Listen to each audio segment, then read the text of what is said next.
नमस्कार बच्चों। चलो कलाम जी की जो इकाई है वह अब हम आगे बढ़ाते हैं। तो नेक्स्ट जो आ रहे हैं प्रश्नकर्ता वह है एस कार्तिक, कक्षा 12वीं है, अमरज्योत इंग्लिश स्कूल बेंगलुरु से वह है। उसने प्रश्न पूछा है, कई छात्रों के बड़े बड़े लक्ष्य होते हैं पर आर्थिक तथा अन्य समस्याओं के कारण वे उन्हें प्राप्त नहीं कर पाते। वे अपना लक्ष्य आखिर कैसे प्राप्त करें? इस प्रश्न के उत्तर में कलाम जी बहुत ही अच्छा उत्तर देते हैं। वह कहते हैं कि स्कूल में पढ़ाई अच्छा प्रदर्शन करने पर छात्रवृत्ति प्राप्त होगी। बच्चों, यह जो छात्रवृत्ति नाम का शब्द है वह आपको जाना पहचाना लगता होगा, जिसको आप जानते हैं शिष्यवृत्ति के नाम से या फिर स्कॉलरशिप जिसे हम कहते हैं उसके नाम से आप लोग जानते हैं। तो अगर स्कूल में आप अच्छे गुणांक से पास होते हैं तो आपको सरकार की ओर से पढ़ाई की आर्थिक सहायता प्राप्त होती है। इसीलिए यहाँ पे यह कहा गया है, कलाम जी कहते हैं कि अगर आप पढ़ाई में अच्छे हैं, प्रदर्शन यानी कि आपका देखाव अच्छा है, पढ़ाई में आप अच्छी तरीके से पढ़ते हैं, गुणांकन अच्छे प्राप्त करते हैं तो आपको यह छात्रवृत्ति प्राप्त होगी। साथ ही उच्च कक्षा के लिए बैंकों से ऋण लेने की हेतु पात्रता भी आपको मिलेगी, यानी कि ऋण यानी लोन जिसे हम बोलते हैं, तो आपको लोन भी मिल सकती है बैंक में से पढ़ाई के लिए। और फिर ऊंचा लक्ष्य निर्धारित करने पर बाधाएं तो आती ही है।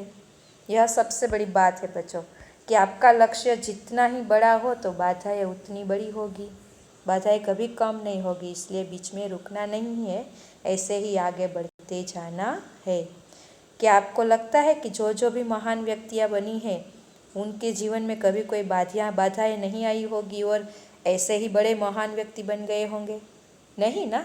तो फिर यहाँ पे कलाम जी कहते हैं, हमें कठोर परिश्रम और उत्कृष्ट कार्यों से इन्हें पराजित करना होगा, यानी कि हमारे परिश्रम, हमारे मेहनत के आगे ये बाधाएं हार जानी चाहिए। हमें इतनी मेहनत करनी चाहिए और हमारा प्रदर्शन इतना अच्छा होना चाहिए कि बाधाएं भी हमसे थक जाए और हम उनसे आगे निकल जाए। विघ्न बाधाओं से व्यक्ति को पराजित नहीं होना है। ठीक है, तो आप जो भी लक्ष्य निर्धारित करो तो उसे पूरा करने का निश्चय लेना है। उसके बाद प्रश्न करता है मिथुन के द्वितीय वर्ष यानी कॉलेज की बात है, बी लेवल AICT अमृतापुरी। उनका प्रश्न है, भारत को विकसित राष्ट्र बनाने में राजनीतिज्ञों की क्या भूमिका होनी चाहिए? देखो बच्चों, ये राजनीति का प्रश्न है, बड़े लोगों ने पूछा है, इसलिए थोड़ा बढ़िया प्रश्न है। जो समझ में आ सकता है आपको उतना समझने का प्रयत्न कीजिए। कि जिम्मेदार राजनीतिज्ञ दूर शांतिपूर्ण नीतियाँ बनाता है।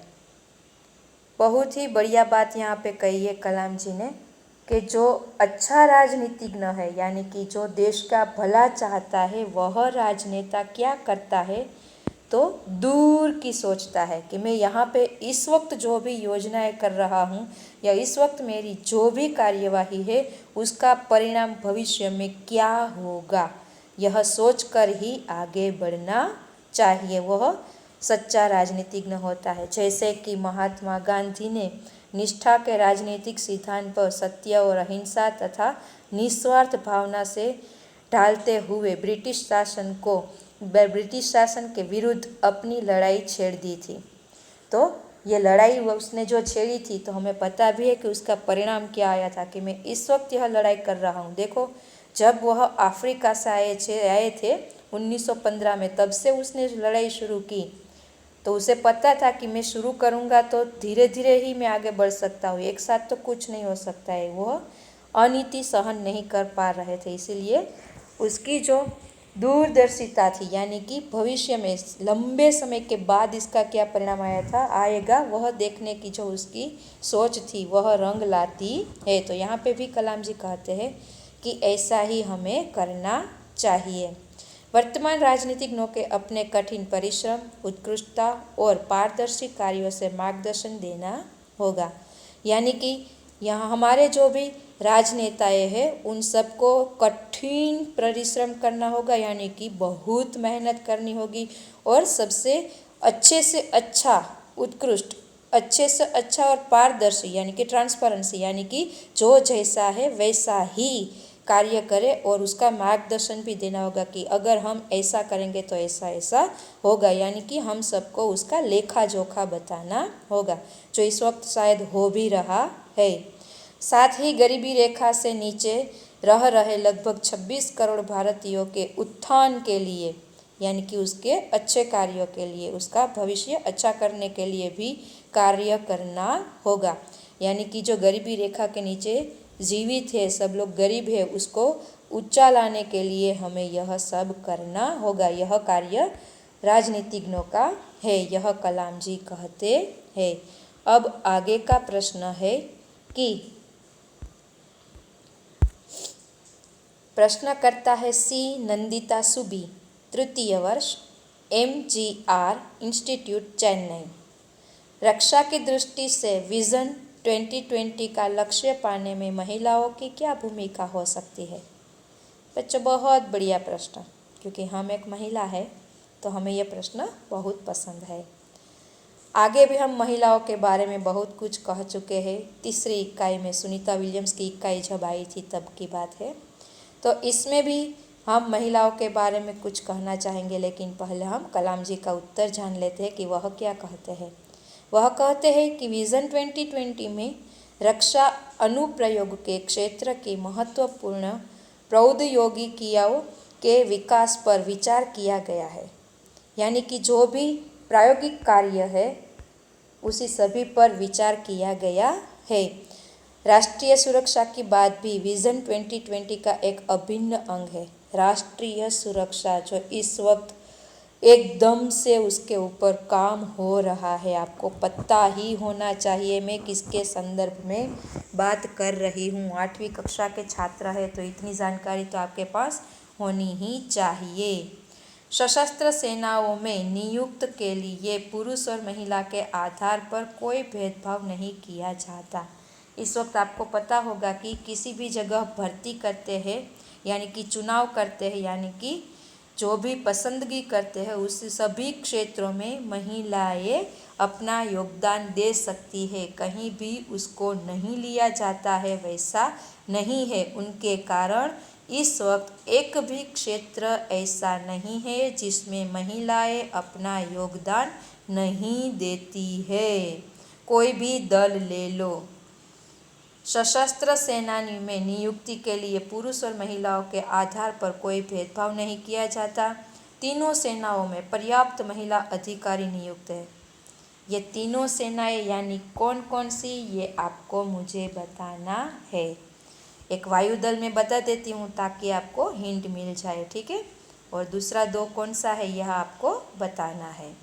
राष्ट्रीय रक्षा क्षमताओं में वृद्धि के लिए महिलाओं उच्च स्तरीय स्मारक सेना बहुगुणक उपकरणों पर कार्य करने में भी अपना योगदान दे सकती है।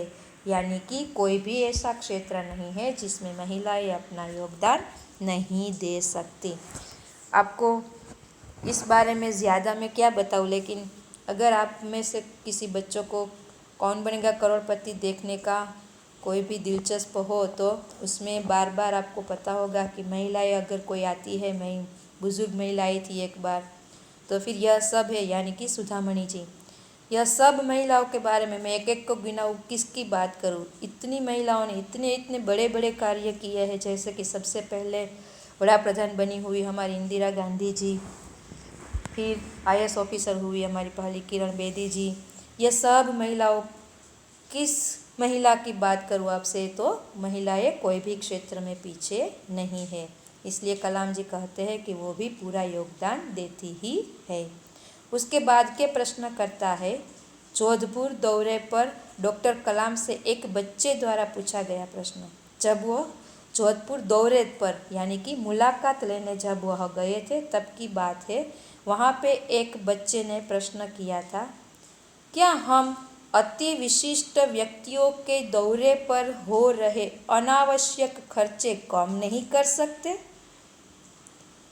बहुत ही बढ़िया प्रश्न ऐसे ही पूछ डाला छोटे से एक बच्चे ने कि देखो हमें भी पता होगा कि कोई बड़ी महान व्यक्तियाँ आती है शहर में या फिर कहीं और भी, तो उसके लिए कितना खर्चा होता है। बड़े बड़े स्टेज बनाए जाते हैं, फिर उसमें बड़े बड़े सोफ़े लगाए जाते हैं, साउंड इफ़ेक्ट दी जाती है, सब कुछ ऐसा खर्चा होता है।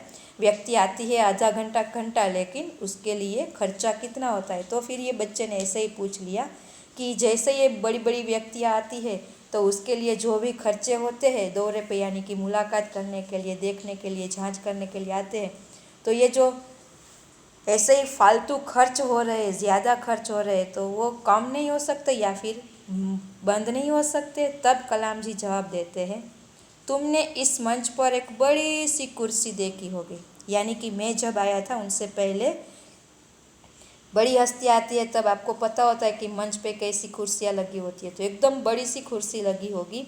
वह कुर्सी अब वहाँ पर नहीं है, यानी कि मैंने पहले ही कह दिया, आपने तो अभी प्रश्न किया लेकिन मैंने पहले ही कह दिया कि मेरे लिए ये सब मत करो, आप ले जाओ और फिर देखो, तुम अभी देखते होंगे तो वहाँ पे वह कुर्सी नहीं है। ठीक ऐसे ही अनुत्पादक चीज़ों पर हो रहे अनावश्यक खर्च भविष्य में नहीं होंगे। तो वो यह भी कहते थे कि बस जैसे यह कुर्सी का खर्चा आज चला गया, जैसे कि ये छोटी छोटी बात हम ध्यान में रखते हैं, तो भविष्य में भी ऐसा ही होगा कि जिसकी ज़रूरियात नहीं है वैसे अनावश्यक खर्चे कम हो जाएंगे या फिर भविष्य में होंगे ही नहीं। तो ऐसे तो कलाम जी के कई सारे उत्तर हमें जानने को मिलते हैं। बच्चों आप एक बार लिंक में देखिए, यूट्यूब में जाकर सिर्फ डॉक्टर कलाम जी लिखिए, कितनी उनकी यूट्यूब में लिंक आती है, देखने को मिलते हैं कि वो बच्चों के साथ कैसे एकदम से सहजता से बात करते हैं और उनके सभी प्रश्नों का उत्तर देते हैं, क्योंकि उनको सबसे ज़्यादा बच्चों से लगाव था, इसलिए वह बच्चों के साथ ज़्यादा रहना पसंद करते थे। ठीक है, तो यहाँ पे हमारी इक्का की समझूती पूर्ण होती है। उसके बाद जो ये शब्दार्थ है वह क्लास वर्क में लिखना है। यह अभ्यास का प्रश्न पहला है वह भी लिखना है। फिर यह परिच्छेद है जो शुद्ध अक्षरों से पढ़िए और सुंदर अक्षरों में लिखिए, तो ये एक बार ही क्लास वर्क में लिखना है। तीसरा प्रश्न क्लास वर्क में अपने आप वो हमने पहले ही समझा चुके हैं कि किस भाषा को प्रमुखता देनी चाहिए, अंग्रेज़ी या मातृभाषा को, और क्यों।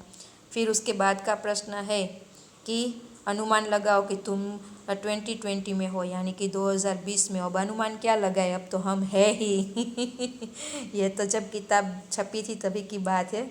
तो आपके पास आप क्या देखते होंगे बच्चों, कलाम जी का यह सपना था लेकिन वह उनसे पहले ही चल बसे, इसलिए तब उसने यह सबसे पूछा था कि भाई आप सब लोग कल्पना कीजिए कि भाई 2020 में हमारा भारत कैसा होगा। तो इसका प्रश्न का उत्तर आपको अपने विचार उसमें प्रस्तुत करने हैं, क्लास वर्क में लिखना है।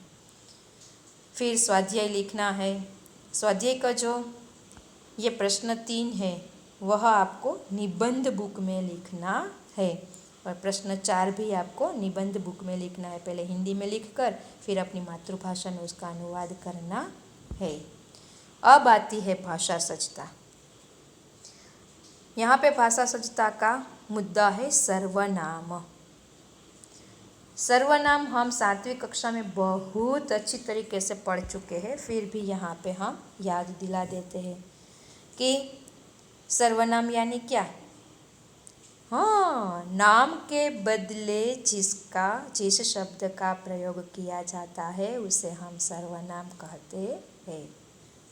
याद तो आ गया, ठीक है चलो। तो फिर यहाँ पे ये कुछ वाक्य लिखे हम पढ़ते हैं। हम पाठशाला जाएंगे, तो इसमें सर्वनाम क्या हुआ। ठीक है चलो अंडरलाइन कर देती हूँ, ये सही है या गलत आप लोग तय करना। यह मेरी किताब है, हम अंडरलाइन करते हैं, आपको तय करना है सही है या गलत। कोई आ रहा है, तुम्हें क्या चाहिए। यह मीना है जिसने कल गीत गाया था। मैं स्वयं चला जाऊंगा। देखो बच्चों मैंने ये अंडरलाइन तो कर दी है, लेकिन यहाँ पे कुछ ऐसा पूछा गया है कि सर्वनाम एवं उनके प्रकार पढ़ चुके हैं। प्रकार यानी भेद, आप लोग इनके प्रकार भी पढ़ चुके हैं। परुषवाचक सर्वनाम, निजवाचक सर्वनाम, निश्चितवाचक सर्वनाम, अनिश्चितवाचक सर्वनाम, प्रश्नवाचक सर्वनाम, है ना सब। हाँ, तो उसमें से ये कौन कौन से ये है वह आपको बताना है। ठीक है, जैसे हम याद दिला देते हैं आपको कि चलो मैं कहती हूँ कि कोई आ रहा है, कौन आ रहा है पता नहीं है, तो यह निश्चित है या अनिश्चित है? आ रहा है, लेकिन कोई आ रहा है, कौन आ रहा है वह हमें पता नहीं है, तो यह समझ गए। ठीक है, चलो अब हम आगे बढ़ते हैं। यहाँ पे है कि निम्नलिखित वाक्य में से रेखांकित शब्दों के आधार से पढ़िए। देखो यहाँ पे एक वचन और बहुवचन है कि मैं कल गांव जाऊँगा, और फिर उसका बहुवचन किया है कि हम कल गांव जाएंगे। मेरी किताब कहाँ है? हमारी किताब कहाँ है? उसे कल बुखार था, उन्हें कल बुखार था। यानी यहाँ पे एक ही व्यक्ति की बात हो रही है, यहाँ एक से ज़्यादा व्यक्ति की बात हो रही है। यह कौन है? ये कौन है? यह का ये बहुवचन हो जाता है। तुझे क्या चाहिए? तुम्हें क्या चाहिए? तो उपर्युक्त रेखांकित शब्द है कि मैं, मेरी, उसे, यह, तुझे सर्वनाम के एक वचन के रूप है, जबकि हम, हमारी, उन्हें, ये और तुम्हें यह सब बहुवचन के रूप है। तो उनके आधार पर अपना दिमाग लगाकर यहाँ पे जो रिक्त स्थान है वह हमें पूरे करने हैं। जैसे कि यहाँ पे लिखा है कि यह कार्य खाली जगह नहीं हो सकेगा। आपको दिया गया है मैं, लेकिन उसका असली रूप हमें यहाँ पे लिखना है। तो यह कार्य मैं का क्या होता है? मुझसे नहीं होगा। पापा ने तुम्हें बुलाया है, तुम का रूप। जो लड़की यहाँ खड़ी है मैं उसे नहीं जानता। लगता है खाली जगह मेरी बात अच्छी नहीं लगी। यह यानी उसे मेरी बात अच्छी नहीं लगी। यह काम खाली जगह लोगों ने किया। नहीं, यहाँ पे तो प्रश्नार्थ है। यह काम खाली जगह लोगों ने किया। कौन? यानी यह काम किन लोगों ने किया। ठीक है, तो यह सब एक वचन, बहुवचन और सर्वनाम का व्याकरण था जो हमने इस इकाई में पढ़ा और समझा। तो इसके आगे अब आप सबको यह सब क्लास वर्क में लिखना है और उसके बाद की इकाई को पढ़ने की तस्ती लेनी है। तो तब तक आप सबको कहती हूँ कि देखो यह है सर्वनाम के भेद, जैसे कि पुरुषवाचक सर्वनाम, निश्चयवाचक सर्वनाम, अनिश्चयवाचक सर्वनाम, संबंधवाचक सर्वनाम, प्रश्नवाचक सर्वनाम और निजवाचक सर्वनाम। तो यह सब उनके भेद यानी प्रकार है। तो यह आपको फिर से याद कर लेने हैं, वरना आपकी 7वीं कक्षा की हिंदी में है जो एक बार आपको फिर से पढ़ लेना है। तो उसके बाद इस इकाई की प्रवृत्ति आती है कि आपने जो भी अपने बचपन में, आप इस वक्त तो 8वीं कक्षा में है, फिर भी इनसे पहले आपके साथ ऐसा कोई भी बनाव बना हो या भी कोई भी ऐसी घटना बनी हो जिनमें से आपको प्रेरणा मिली हो, तो फिर वह आपको लिखना है। ठीक है, तो यहाँ पे इस इकाई का संपूर्ण होता है। Thank you.